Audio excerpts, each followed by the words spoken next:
রঙের বাহার আর নান্দনিক সৌন্দর্যের প্রতীক যেন গ্লাডিওলাস। দেশে ফুল চাষে নতুন দিগন্ত উন্মোচন করেছে এই গ্লাডিওলাস ফুলের ৩৫টি নতুন প্রজাতি। তবে সম্ভাবনার সঙ্গে রয়েছে সংরক্ষণের চ্যালেঞ্জও। গাজীপুর প্রতিনিধির পাঠানো তথ্য ছবিতে ডেস্ক প্রতিবেদন। সূর্যের আলোর আভা ছড়াচ্ছে নানা রঙের গ্লাডিওলাস। সবুজ মাঠ জুড়ে যেন রঙের উৎসব।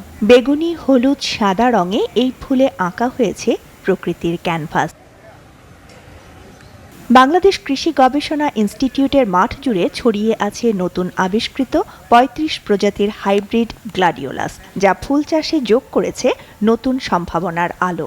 নানা রঙের এই ফুল দেখতে ভিড় করছেন দর্শনার্থীরা। আপনি হাজার চেষ্টা করে খুঁজে পাবেন না এরকম কালার, এত সুন্দর ভ্যারিয়েশনের ফুল। এখানে অনেক চমৎকার চমৎকার গ্লাডিওলাসের অনেক ফুল, এবং যে কালারগুলো আছে দেখলাম, এই কালারগুলো ইতিপূর্বে আমরা কোথাও দেখি নাই।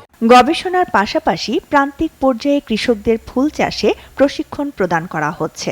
আমরা যেটা করি যে আমরা গবেষণার পাশাপাশি কিন্তু আমরা প্রশিক্ষণের ব্যবস্থা থাকে এবং ফিল্ড ভিজিট থাকে, ফিল্ড ডে থাকে।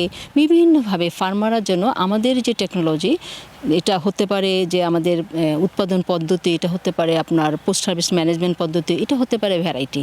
তো আমরা টোটালটাকে যদি টেকনোলজি বলি, সেখানে কিন্তু কৃষকরা এগুলো দেখে তারপর কিন্তু তারা আগ্রহী হয় এবং তারা আমাদের কাছে আসেন। তবে সম্ভাবনার এই পথে বড় বাধা হয়ে দাঁড়িয়েছে সংরক্ষণ ব্যবস্থা।